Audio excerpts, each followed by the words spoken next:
YouTube videos ইউটিউবে হচ্ছে বড় পরিবর্তন। আপনার কি সুবিধা হবে? ইউটিউব অ্যাডস ইউটিউবের বিজ্ঞাপন নিয়ে বিরক্ত, এবার হতে চলেছে বড় পরিবর্তন। আসলে বিজ্ঞাপন দেখানোর নীতিতে পরিবর্তন করতে চলেছে সংস্থা। এরপরে ইউটিউব ভিডিওস দেখার অভিজ্ঞতা ভালো হবে আপনার। জেনে নিন এর ফলে কিভাবে উপকৃত হবেন আপনি। কবে থেকে কার্যকর হবে? নতুন পরিবর্তনগুলি 12 মে থেকে কার্যকর হবে।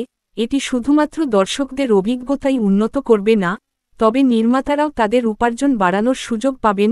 চলুন জেনে নেওয়া যাক মে মাস থেকে ইউটিউবে কি পরিবর্তন হতে চলেছে। ইউটিউব ভিডিওস বিজ্ঞাপনে কি পরিবর্তন? ইউটিউব জানিয়েছে, মে মাস থেকে দর্শকরা ভিডিওর স্বাভাবিক বিরতিতে বিজ্ঞাপন দেখতে পাবেন। যার অর্থ হল, বর্তমানে বিজ্ঞাপনগুলি ভিডিওর মাঝখানে যেকোনো জায়গায় চালানো শুরু করে। এটি পরিবর্তন করে সংস্থাটি আর কোনো দৃশ্য বা সংলাপের মাঝখানে বিজ্ঞাপন দেখাবে না।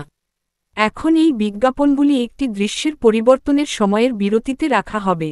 ইউটিউব অ্যাডস আর কি পরিবর্তন? ইউটিউব বলছে, ভিডিও দেখার অভিজ্ঞতা উন্নত করতে এই পরিবর্তন করা হচ্ছে। সংস্থা একটি পোস্টে বলেছে, এটি আরও ভিউ তৈরি করবে। এতে নির্মাতারা আরও ভালো উপার্জন করতে সক্ষম হবেন। মে মাসে আসা এই পরিবর্তনটি পুরনো ভিডিওগুলির ক্ষেত্রেও প্রযোজ্য হবে। কোম্পানি বলেছে, এটি পুরানো ভিডিওগুলিতে মিড রোল বিজ্ঞাপনগুলিও ব্যালেন্স করবে। ক্রিয়েটররা যারা বিজ্ঞাপনের প্লেসমেন্টের উপর সম্পূর্ণ নিয়ন্ত্রণ চান, তারা 12 মে এর আগে ইউটিউব স্টুডিওতে গিয়ে এটি করতে পারবেন।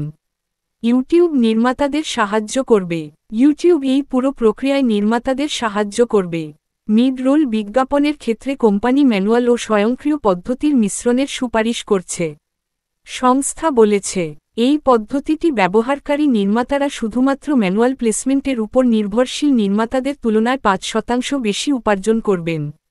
এর পাশাপাশি ইউটিউবও নির্মাতাদের জন্য একটি টুল নিয়ে এসেছে। এই টুলটি ক্রিয়েটরদের জানাতে সাহায্য করবে কিভাবে তাদের বিজ্ঞাপনের প্লেসমেন্ট দেখার অভিজ্ঞতাকে প্রভাবিত করছে। এই টুলটি নির্মাতাদের প্লেসমেন্ট সংক্রান্ত পরামর্শও দেবে। বর্তমানে ইউটিউব থেকে বিশাল টাকা অর্জন করছেন ক্রিয়েটররা। সেই ক্ষেত্রে এই বিজ্ঞাপনের নীতি ক্রিয়েটরদের আরও লাভবান করবে।